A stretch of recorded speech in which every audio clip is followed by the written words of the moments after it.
Good morning बच्चों।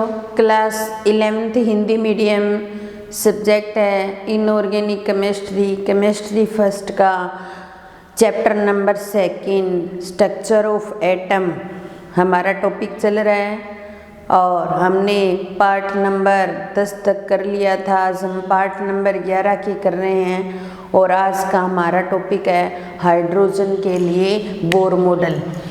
Hydrogen के लिए बोर मॉडल।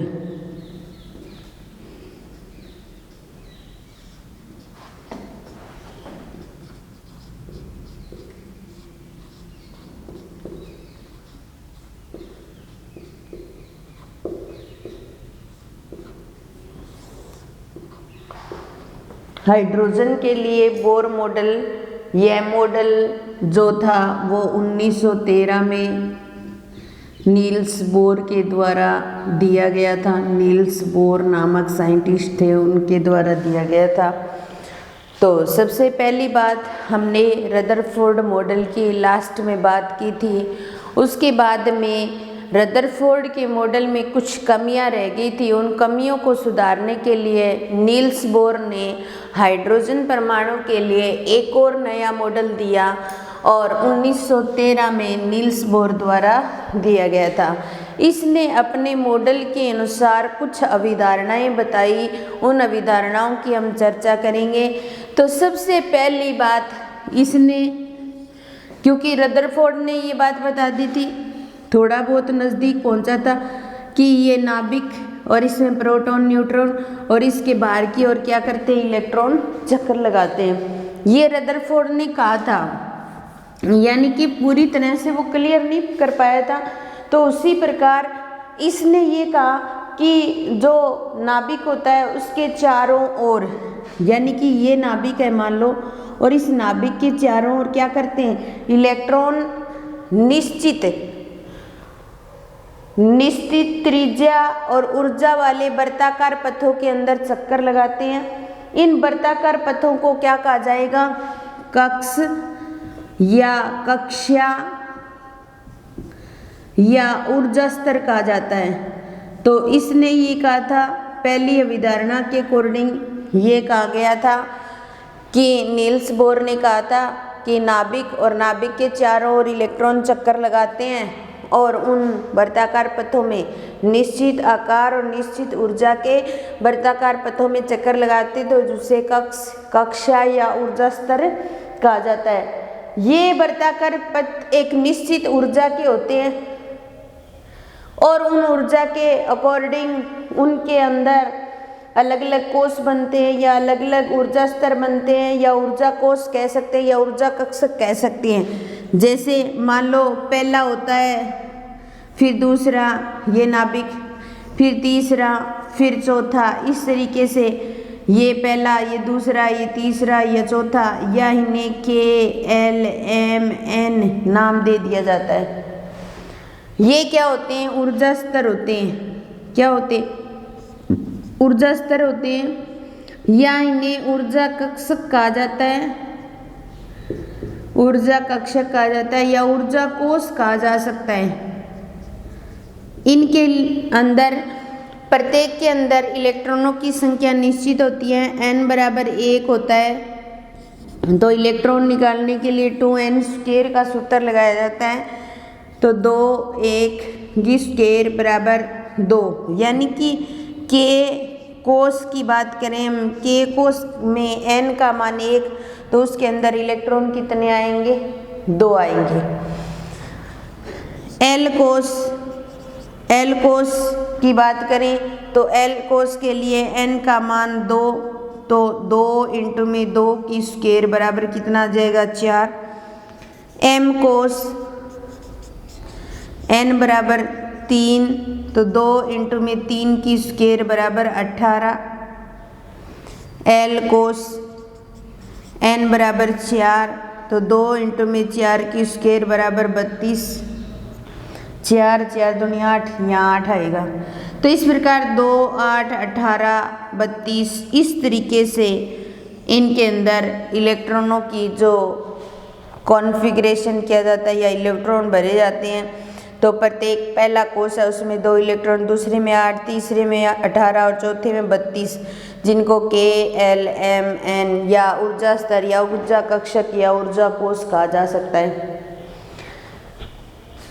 इसके अलावा तीसरी बात इसने ये बोली थी कि ये इलेक्ट्रॉन या तो निश्चित ऊर्जा का अवशोषण करते हैं या निश्चित ऊर्जा का उत्सर्जन करते हैं। तो जैसे मान लो ये 2 कोश हो गए, या तो इलेक्ट्रॉन यहाँ होगा यहाँ चला जाएगा, या इलेक्ट्रॉन यहाँ ऊपर होगा नीचे आ जाएगा। इसलिए ऊर्जा को डेल्टा ई बराबर एच न्यू से शो किया जाता है, या डेल्टा ई को हम ज्ञात करते हैं तो E2 माइनस E1 से ज्ञात करते हैं। यानी कि एक इलेक्ट्रॉन ने कुछ ऊर्जा का अवशोषण किया और उच्चतम ऊर्जा स्तर में चला गया, और एक इलेक्ट्रॉन ने कुछ ऊर्जा का उत्सर्जन किया और वो इलेक्ट्रॉन नीचे आ गया, उत्सर्जन कर दिया उसने ऊर्जा का। तो इसके लिए अगर न्यू निकालना हुआ तो डेल्टा ई अपॉन में एच से निकालेंगे, और डेल्टा ई का मान E2 माइनस E1 रख सकते हैं अपॉन में एच। तो इसके द्वारा हम किसी भी इलेक्ट्रॉन की फ्रीक्वेंसी भी निकाल सकते हैं। क्या कर सकते हैं? फ्रीक्वेंसी भी निकाल सकते हैं।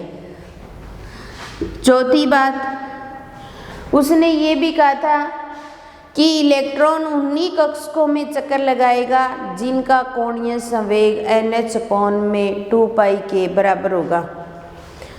तो इलेक्ट्रॉन उन्हीं कक्षकों में चक्कर लगाएगा जिनका कोणीय संवेग NH अपॉन में 2 पाई के बराबर होगा।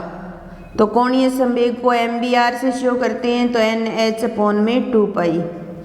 यहाँ पर n का मान 1, 2, 3, 4 कितना भी हो सकता है। h क्या है?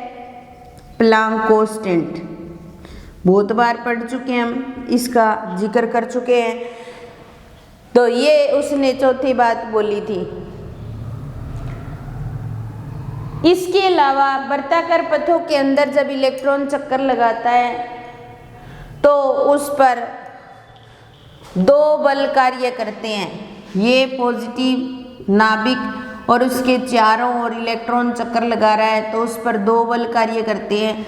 एक होता है अपकेंद्रीय बल, एक तो होता है अपकेंद्रीय बल, और दूसरा क्या होता है? अभिकेंद्रीय बल। अभिकेंद्रीय बल, इसका मान mv स्क्वायर अपॉन में r और इसका मान Zd स्क्वायर अपॉन में r स्क्वायर के बराबर होता है। आप केंद्रीय बल का मान mv स्क्वायर अपॉन में r और अभिकेंद्रीय बल r से r कैंसिल, तो mv स्क्वायर बराबर Zd स्क्वायर अपॉन में r। ये फॉर्मूला आ गया। ये कुछ अवधारणाएं थी नील्स बोर के मॉडल के अकॉर्डिंग। पहली अवधारणा उसने कहा था कि नाभिक के चारों ओर इलेक्ट्रॉन वर्ताकार पथ में चक्कर लगाता है, तो उन चक्कर लगाने वाले वर्ताकार पथ को कक्षा या ऊर्जा स्तर कह सकते हैं। फिर ये वर्ताकार पथ में चक्कर लगाते हैं तो वर्ताकार जो पथ होते हैं उनको ऊर्जा स्तर, ऊर्जा कक्षक या ऊर्जा कोश कहा जा सकता है, जिनका मान निश्चित होता है 2n स्क्वायर के द्वारा। अपने इन ऊर्जा स्तरों में उपस्थित इलेक्ट्रॉन की संख्या निकाल सकते हैं। हमने के कोश की बात की, n का मान 1 है तो 2, l का मान n बराबर 2 तो 8 इलेक्ट्रॉन आ गए, n का मान 3 है तो 18 इलेक्ट्रॉन आ गए, n का मान 4 है तो 32 इलेक्ट्रॉन आ गए। कुछ इलेक्ट्रॉन निम्नतम ऊर्जा स्तर से उच्चतम ऊर्जा स्तर में ऊर्जा का अवशोषण करके चले जाते हैं, या कुछ इलेक्ट्रॉन उच्चतम ऊर्जा स्तर से इलेक्ट्रॉन ऊर्जा का उत्सर्जन करके निम्नतम ऊर्जा स्तर में आ जाते हैं। तो उसके लिए ऊर्जा को इस फॉर्मूले के द्वारा निकाल सकते हैं। चौथी बात उसने ये कहा था कि वर्ताकार पथों में इलेक्ट्रॉन तभी चक्कर लगाएगा जब उनका कोणीय संवेग NH अपॉन में 2 पाई के बराबर होगा। तो कोणीय संवेग NH अपॉन में 2 पाई, जिसमें n 1, 2, 3, 4 कितना ही मान हो सकता है, और h प्लैंक कांस्टेंट है। जब इलेक्ट्रॉन वृत्ताकार पथ में चक्कर लगाता है तो उस पर दो बल कार्य करते हैं, एक अपकेंद्रीय बल और एक अभिकेंद्रीय बल।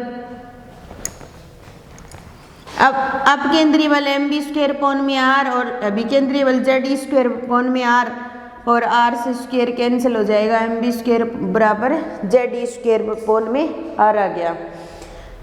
ये थे मॉडल की कुछ अभिधारणाएं नील्स बोर के द्वारा दी गई थी और नील्स बोर ने इन अभिधारणाओं को पढ़ते हुए या इन अभिधारणाओं को देते हुए उन्होंने इलेक्ट्रॉन के वेग, इलेक्ट्रॉन की त्रिज्या और इलेक्ट्रॉन की ऊर्जा निकालने के कुछ फॉर्मूले विस्थापित किए जिनकी हम चर्चा करने वाले हैं। तो बोर कक्षक की त्रिज्या, पहला फॉर्मूला बोर कक्षक की त्रिज्या, और त्रिज्या को उसने r से शो किया। तो बोर कक्षक की त्रिज्या के लिए उसने फॉर्मूला दिया r बराबर 0.529 इंटू में n²/z। त्रिज्या निकालने आर्मस्ट्रॉन्ग, ये फॉर्मूला दिया। n क्या है? कोषों की संख्या, कोषों की संख्या, और z को किससे नोट करते हैं? परमाणु क्रमांक से, परमाणु क्रमांक से। ठीक है, नंबर 1 फॉर्मूला। फिर है बोर कक्षक का वेग, कक्षक का वेग। तो वेग कैसे निकालेंगे? बोर कक्षक की त्रिज्या का सूत्र हो गया बोर कक्षक में इलेक्ट्रॉन, बोर कक्षक में इलेक्ट्रॉन का वेग करो, बोर कक्षक में इलेक्ट्रॉन का वेग, क्योंकि इलेक्ट्रॉन ही वृत्ताकार पथ में चक्कर लगा रहा है तो वेग को v से शो किया जाता है और इसका फॉर्मूला होता है 2.18 इंटू में 10⁸ z/n इलेक्ट्रोवोल्ट पर एटम।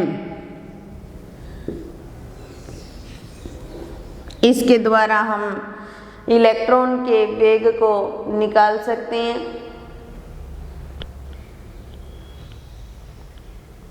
दस की पावर 8 सेंटीमीटर पर सेकंड करिए, सेंटीमीटर पर सेकंड हो जाएगा क्योंकि इलेक्ट्रॉन का फॉर्मूला यही है। ठीक है, और तीसरा आता है बोर कक्षक की ऊर्जा, बोर कक्षक की ऊर्जा, और ऊर्जा को किससे डिनोट करते हैं? ई से। बोर कक्षक की ऊर्जा या एनर्जी का जो फॉर्मूला था वो माइनस में था और इसका मान था ई बराबर -13.6 इंटू में z²/n²। इसके द्वारा z²/n² इलेक्ट्रोवोल्ट एटम, इसका हो जाएगा भी इलेक्ट्रोवोल्ट पर एटम। वो मैंने ऊपर गलती से लिख दिया था। वेग का तो पता ही आपको मीटर पर सेकंड या सेंटीमीटर पर सेकंड होती है यूनिट।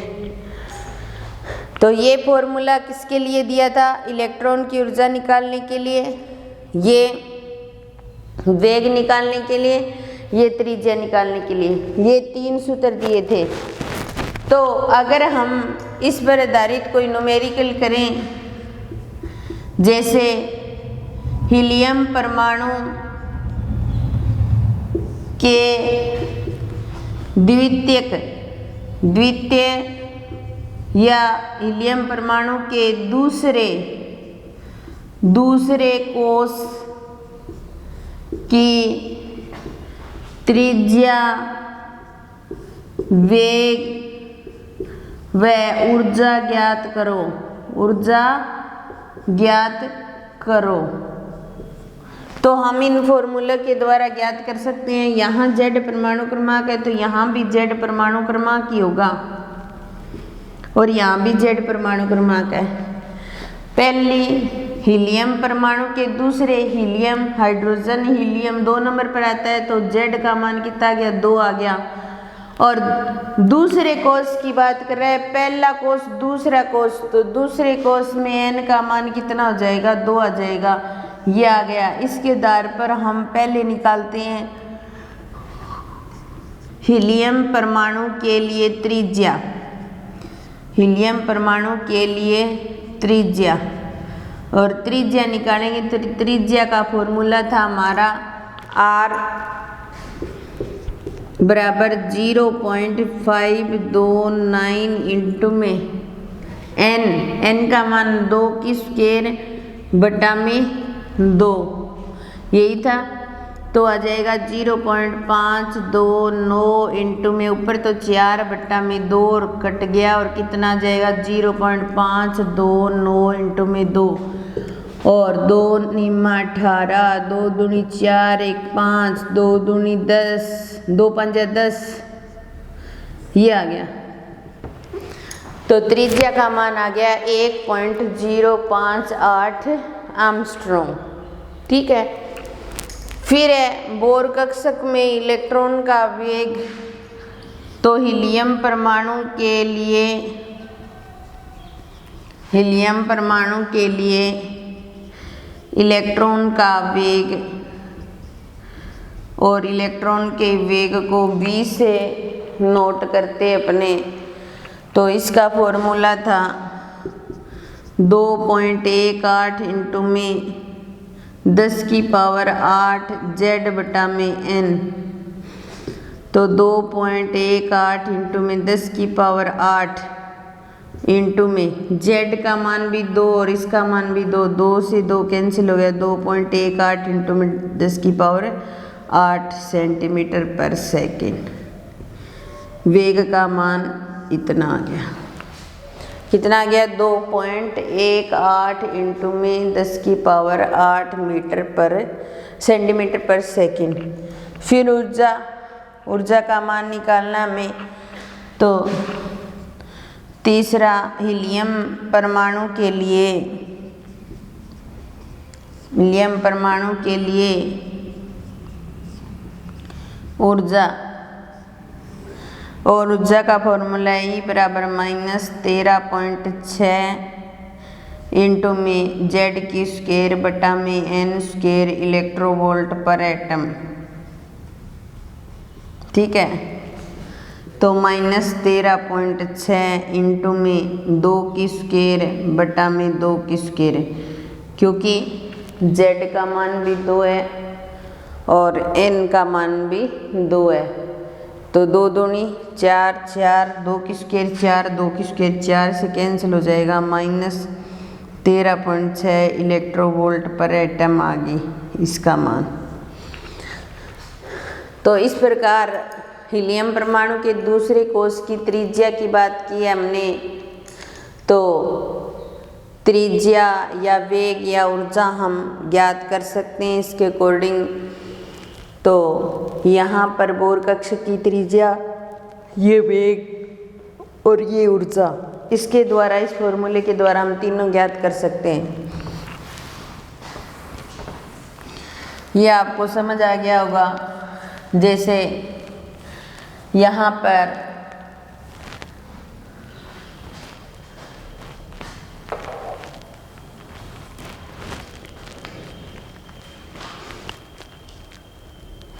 हीलियम परमाणु के पहले व दूसरे कोष की त्रिज्याओं का अनुपात, दूसरे कोष की त्रिज्याओं का अनुपात ज्ञात करो, अनुपात ज्ञात करो। तो अब R, ये R1 हो जाएगा, तो ये N1 स्क्वायर और ये हो जाएगा Z1 स्क्वायर, और ये N2 स्क्वायर और ये Z1 और ये Z2, ऐसे हो जाएगा। R को निकालना है तो यहाँ हाइड्रोजन परमाणु के पहले और दूसरे कोष की, तो हीलियम परमाणु यहाँ हीलियम ये, तो हमें यहाँ R1 बटा में R2 ये फॉर्मूला रखेंगे, भी N1 की स्क्वायर और N2 की स्क्वायर। तो पहले और दूसरे n का मान 1 की स्क्वायर और नीचे 2 की स्क्वायर, तो 1/4 यानी कि अनुपात 1:4 आ गया। ऐसे भी निकाल सकते हैं कोई क्वेश्चन इस टाइप का हो तो ये था हमारा हाइड्रोजन परमाणु के लिए नील्स बोर का मॉडल, जिसके द्वारा हम इस तरीके की ऊर्जाओं के मान निकाल सकते हैं। तो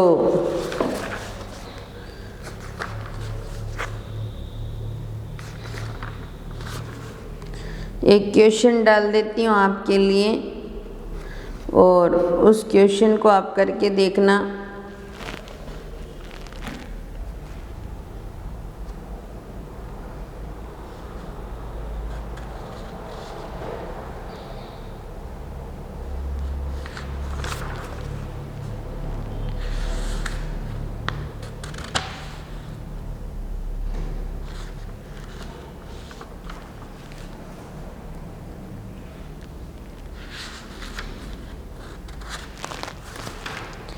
जब एक क्वेश्चन है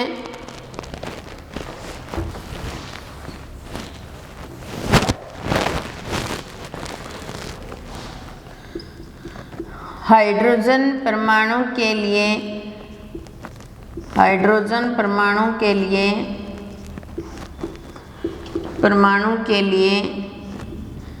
पहले कोष में उपस्थित इलेक्ट्रॉन के लिए त्रिज्या व वेग का मान ज्ञात करो। वेग का मान ज्ञात करो।